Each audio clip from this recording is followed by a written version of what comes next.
정말 얼마나 정말 힘든 시기를 겪고 있는 우리에게 하나님의 위로가 저와 여러분에게 임하기를 예수님의 이름으로 축원드립니다. 정말 우리가 살아가고 있는 이 세상은 많은 국가들로 구성되어 있잖아요. 많은 국가들이 자기 나라를 수호하면서 지켜가면서 살고 있는데, 어떤 나라들은 침략을 당해서 망하기도 하고, 근데 수많은 나라들이 망하고 새로 생기고 망하고 새로 생긴 게 인간의 역사죠. 인간의 역사 속에 영원한 나라는 없었습니다. 그럴 만큼 이 나라가 견고하지 않다는 거죠. 언젠가는 망하는 게 나라죠. 이 나라, 이게 나라 생각하면 우리나라는 아직도 세계 속에 분단된 나라로 유일하게 존재하고 있죠. 정말 힘든 나라죠, 우리나라. 정말 이념과 아직도 그 지역 감정이 많이 남아있고, 정말 이런 흔들리는 나라, 이 흔들리는 나라 속에서 하나님께서 메시지를 주시는데, 이것은 본질이 아니다.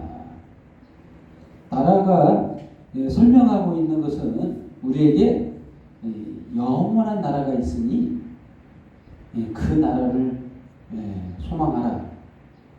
그 나라를 따라 살라는 거죠. 그 나라 속에 사는 자가 복 있는 자예요.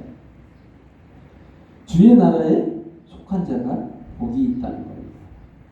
그래서 오늘 시편은 시편 기자가 다윗을 통해서 하신 말씀이에요. 하나님이 성령의 감동으로 다윗을 감동하사 정말 예언자처럼 앞으로 있을 이 온 세상에 이루어질 일들을 대해서 설명하고 있는 겁니다. 그런데 이제 우리 시점이 그러잖아요. 우리 시점은 하나님의 나라가 우리 눈에 보이는 것도 아니에요. 예수님이 다윗보다 먼저 있었던 것도 아니고, 우리는 시각적으로 볼 때 역사적 순서에 입각해서 생각하잖아요. 이 시편을 볼 때도 우리 시각을 좀 달리할 필요가 있어요. 하나님은 영원하신 분이에요. 하나님이 영원하다는 것은 시간을 창조하신 분이에요. 과거, 현재, 미래 동시적인 분이에요. 그러니까 시간 속에서 살아가고 계시는 분이 아니라 시간을 통치하시는 분이라는 것을 좀 이해를 하셔야 오늘 이 본문 말씀을 좀 이해가 돼요. 그런 기본적인 생각을 바꾸지 않으면 이 시편도 이해가 안 돼요. 그래서 오늘 다윗을 통해서 도대체 무슨 말을 하고 있느냐? 하나님은 영원한 나라를 꿈꾸고 계세요. 그럼 현재 존재하느냐? 먼저 되셨어요. 나라가 먼저 있어요. 우리는 그 나라 속에 포함되어 있는 거예요. 우리는 지금 시간적으로 살아가고 있어서 영원 나라 백성이 아닌 것처럼 이 세상 나라처럼 살아가고 있지만 사실상 그렇지 않아요. 예수 믿는 자들은 이미 소속이 바뀌었어요. 영원한 나라 백성이라는 거예요. 그래서 하나님께서는 다윗의 입을 통해 왕이신 나의 하나님이여 내가 주를 높이고 영원히 주의 이름을 송축하리이다. 그래서 송축의 대상, 왜 송축해야 되는가에 대해서 이제 설명을 하게 되어 있는데, 위대하시다는 거예요. 영원한 주의 이름을 송축해야 되는데 그분이 위대한 일을 하셨기 때문에 그렇다.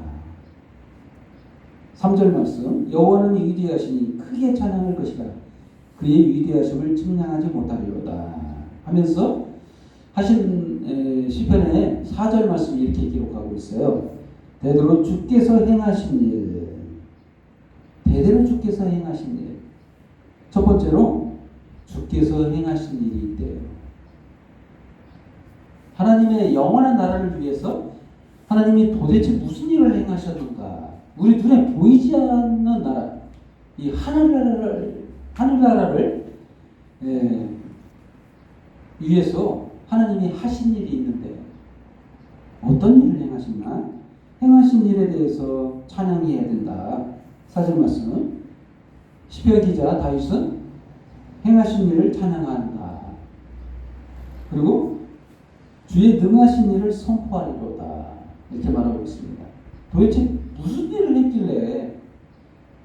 사실 다윗에게는 뭐 자세하게 보여줬는지 조금 어느 정도만 보여주는지는 그 정확하게 이 시편 이 본문 말씀에서는 기록이 안 돼 있어요. 이 십자가에서 죽어주신다는 것에 대한 자세한 내용을 기록하지는 않습니다. 보통 시편에서는 그렇게 자세하게까지는 기록하지 않지만 성령의 감동으로 깨닫게 하신 그 내용은 그 내용이에요. 십자가로 구속하신 그 하나님의 은혜에 대해서 설명하고 있다는 거예요. 그러니까 큰 그림으로 하나님이 설명하고 있지 자세하게 세세하게 그냥 아예 그냥 자세하게 보여주시는 게 아니라는 거죠. 다윗은 그래서 성령의 감동으로 하나님의 행하신 일을 찬양하라는 거죠. 하나님의 위대하신 일, 하나님의 능하신 일을 선포한다. 그래서 그 행하신 일에 대해서 여러 가지 표현 방법이 있는데 첫 번째로 주의 능하신 일을 선포한다. 그리고 5절 말씀에 주의 기이한 일, 주의 기이한 일이래요. 내 작은 소리로 읊조리이다. 그렇게 말하고 있어요. 그리고 7절 말씀에는 6절 말씀이죠. 주의 두려운 일, 주의 두려운 일. 그래서 주의 위대하심을 선포하리이다. 이렇게 말하고 있죠. 근데 7절에는 이렇게 말씀하고 있죠. 주의 크신 은혜를 기념하며 주의 의를 노래하리이다. 여기서 힌트. 주의 의가 뭘까? 이게 바로 그 주의 의를 말하는 거예요. 주의 의가 뭡니까? 주의 의가. 하나님이 행하신 일이 있는데 결론은 주의 의라는 거예요. 나의 의가 아니라 주의 의가 있다. 인간은 좀 의롭게 보일 수는 있어도 완전한 의에는 가지 못해요. 인간의 의는 상대적 의라고 해가지고 저 사람보다 조금 내가 좀 나아 이렇게 생각들을 하고 살죠. 이게 상대적 의라는 겁니다. 그러나 그 의로는 율법을 완성하지 못해요. 율법을 완성하지 못한다면 그는 저주받은 자고 죽어야 될 백성입니다. 하나님 백성이 아니에요. 주의 나라 소속이 아니에요. 그렇게 되면. 근데 여기서 중요한 것은 주의 의가 있다는 거예요. 여기서 십자가의 의를 설명하고 자세하게 설명하지 않지만 이 주의 의가 바로 십자가의 의를 말하는 거예요. 예수 그리스도가 자신의 몸을 십자가에 못 박아서 우리의 죄가를 대신 짊어지고 죽으셨다. 이게 주의 의예요. 하나님께서 새롭게 만든 의라는 거예요. 그래서 인간의 의로는 율법을 완성하지 못하지만 이 주의 의는 그렇지가 않아요. 죄 없으신 분이 이 땅에 오셔서 인간의 육체를 입고 나 대신 저와 여러분을 대신해서 십자가에서 대신 죽어주신 거예요. 이게 주의 의예요. 이것을 그래서 다윗은 어떻게 알았는지 성령의 감동으로 알았죠. 바로 그것을 표현할 때 주의 능하신 일이다 이렇게 말하면 이것은 인간이 할 수 없는 일이에요. 인간은 죄가 있기 때문에 이걸 해결할 길이 없어요. 그래서 주의 능하신 일이라고 4절 말씀이 표현했고 5절 말씀에서는 주의 기이한 일. 주의 기이한 일이라는 것은 정말 이건 상상도 할 수 없는 일이라는 거예요. 인간 사고방식으로는 이게 이해 안 되는 일이에요. 사실은. 하나님, 저번에도 제가 예전에 말씀드렸죠. 하나님이면 그 보좌에 앉아 계시고 그냥 인간의 숭배, 경배를 받으시면 되는 거예요. 거기서 끝나는 거예요. 더 이상 할 필요가 없는 거예요. 하나님은. 아쉬울 게 없으니까. 근데 그분이 인간의 몸을 입고 와서 자기 피조물을 위해서 십자가에 달려 죽으신다. 이거는 기이한 일이라는 거예요. 그래서 기이한 일이에요. 이게 또 능한 일이에요. 인간이 할 수 없는 일. 그리고 세 번째로는 다윗은 이렇게 성령의 감동으로 두려운 일이다 이렇게 말하고 있어요. 왜 이렇게 두려운 일이 될까요? 정말 무섭다는 거예요. 하나님의 그 사랑이 죽음보다 더 뛰어난 그 사랑이라는 거예요. 얼마나 무섭습니까? 만약에 이거를 안 믿으면 하나님이 이렇게까지야 자기 목숨 걸어서 자기 아들을 십자가에 못 박아서까지 구원한 이 사랑을 외면하면 어떻게 되겠어요? 정말 얼마나 무섭습니까? 이렇게 사랑하는데 외면하는 그 사람은 어떻게 되겠어요? 진짜 정말 사랑했는데 사랑을 하지 아니하면 어떻게 되겠어요? 보통 인간사에서는 그러잖아요. 사랑하는데 그 사람이 사랑해주지 않으면 어떻게 바뀌죠? 사랑으로만 계속하면 좋은데 언젠가는 증오로 바뀌기도 하잖아요. 응? 인간사에서 치정에 의한 살인이 얼마나 많습니까? 응? 애정에 의한 살인. 사랑하다가 이것이 잘못되면 증오로 바뀌어요. 무섭습니다. 주의 두려운 일, 그런 느낌이 들어요. 그래서 이 두려운 일은 바로 하나님의 이 무섭기까지 한 하나님의 그 사랑을 통해서 우리를 구원하셨다는 이 기이한 일이라는, 정말 능하신 일이라는, 이게 바로 주께서 행하신 일이라는 거예요. 그래서 다윗은 성령의 감동으로 주를 송축해야 되겠다. 영원하신 주의 이름을 송축하리라. 영원하신 주의 이름을 송축하리라. 이렇게 말할 수밖에 없다는 거죠. 이 성령의 감동으로밖에 이해될 수 없는 일을 어떻게 다윗이 머리가 좋다고서 이해했겠어요?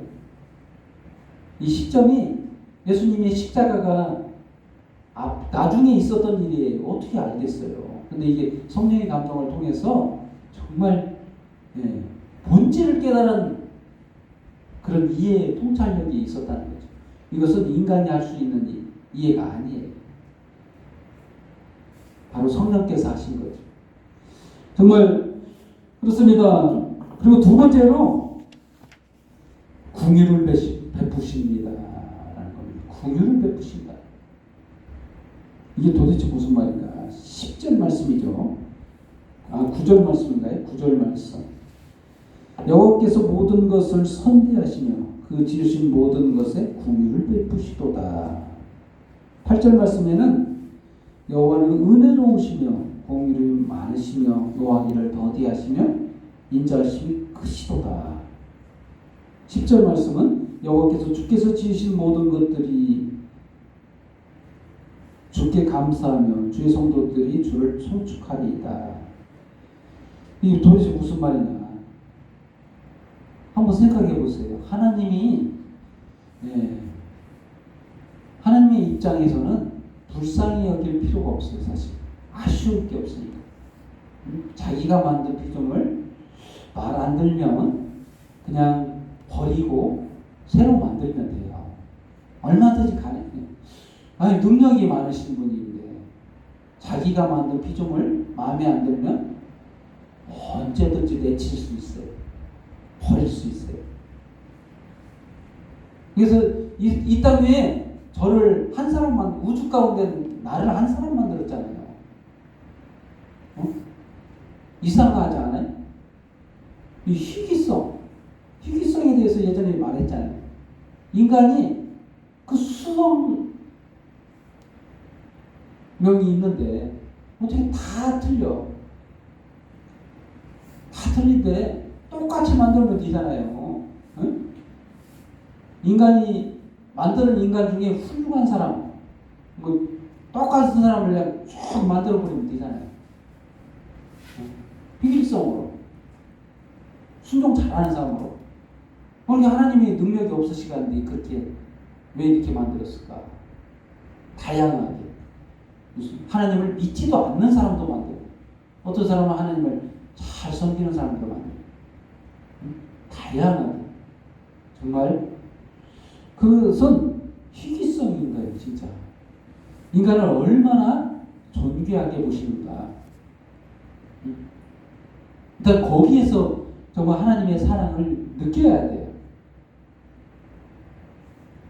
사실상 나만 바라보고 있다는 하나님이. 너 잘하기만을 바라보고 있다. 거기서 모든 것을 거는 거예요. 그래서 저와 여러분을 위해서 십자가에 자기 아들을 거신 거예요. 다 우리를 위해서 주신 거라는 거예요. 한번 생각해서 그런 하나님이 우리들에 대해서 궁휼하심이 없고 진노하심만 있다. 잘못한 거 바로바로 지적하고. 하나님이 뭐 CCTV 이런 거보다 더 뛰어나시겠잖아요. 인간이 CCTV 만들어서 행동을 다 관찰하듯 하나님은 CCTV가 자신이 CCTV인데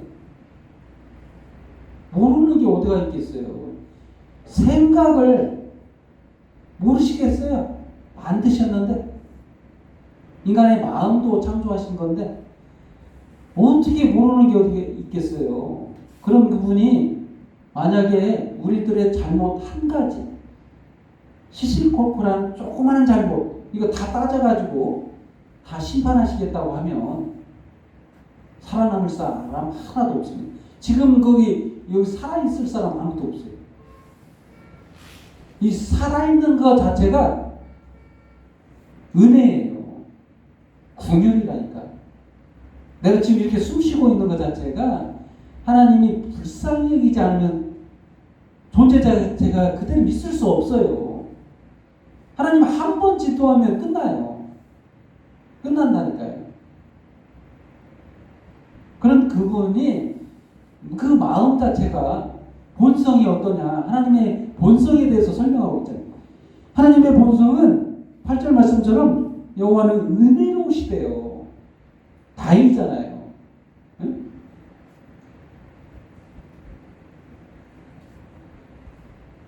하나님 여호와 하나님께서 까탈스럽시다 이렇게 했으면 어떻게 했겠어요? 속이 좋으시다.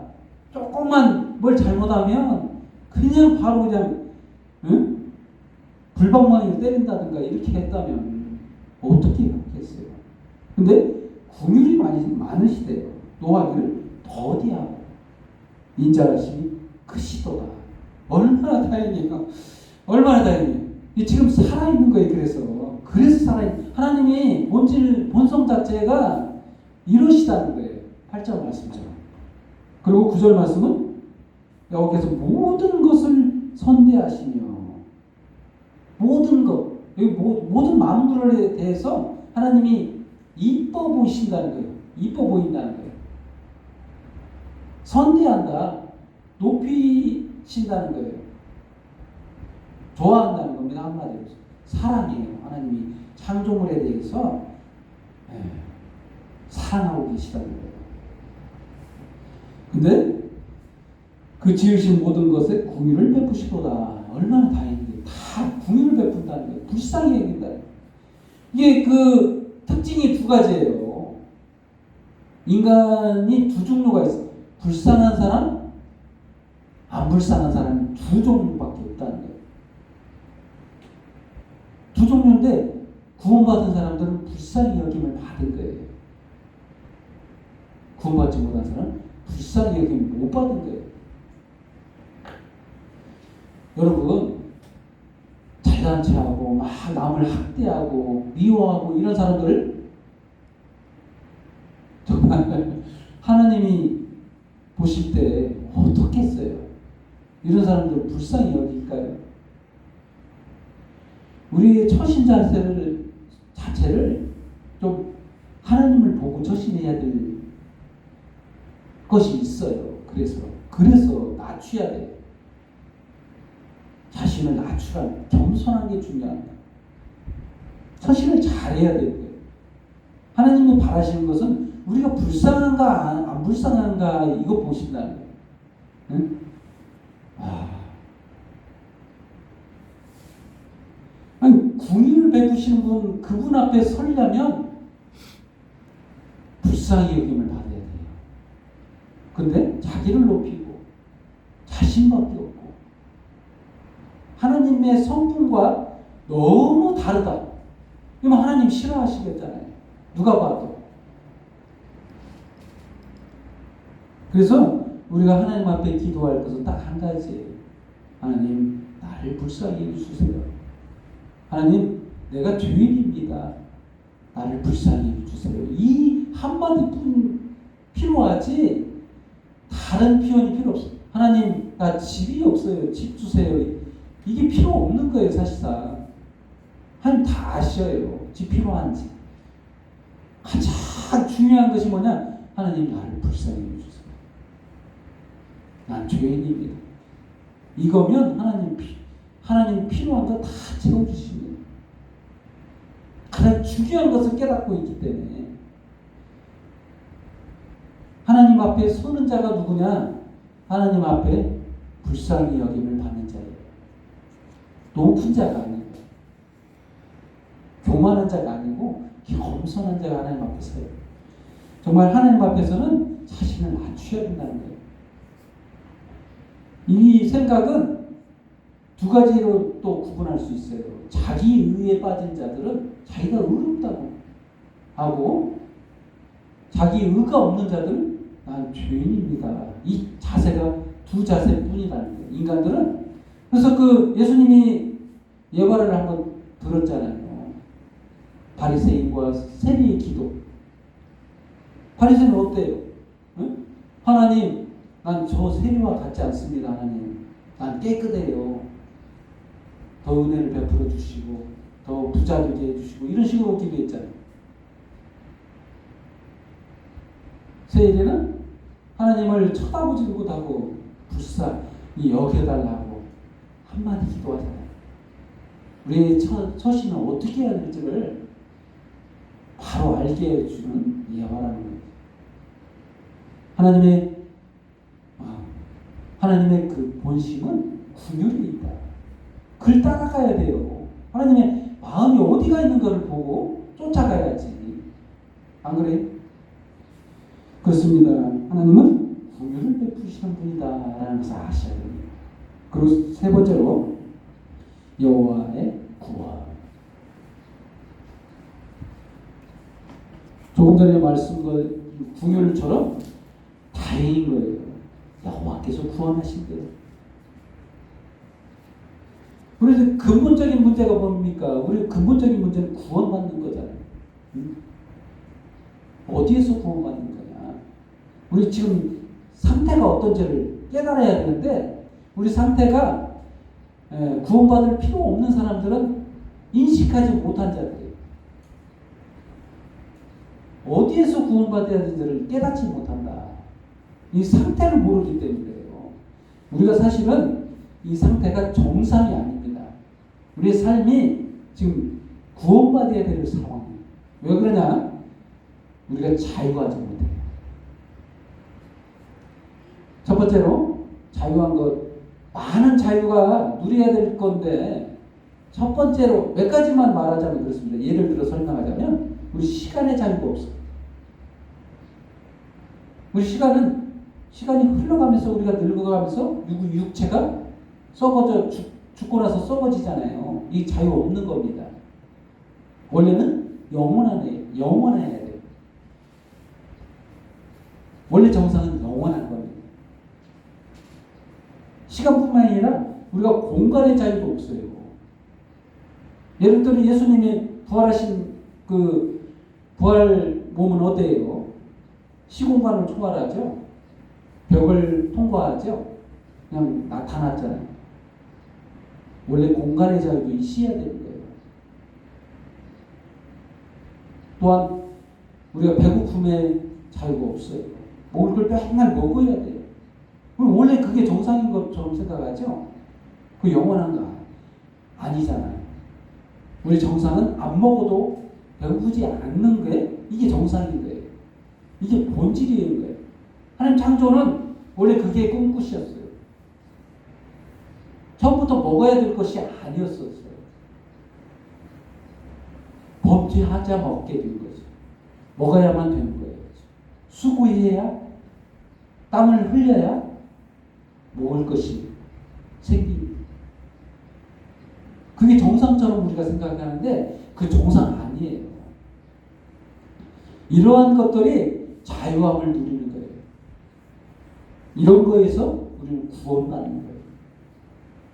구원에 어떻게 구원받는가를 우리가 잘 이해를 못하죠.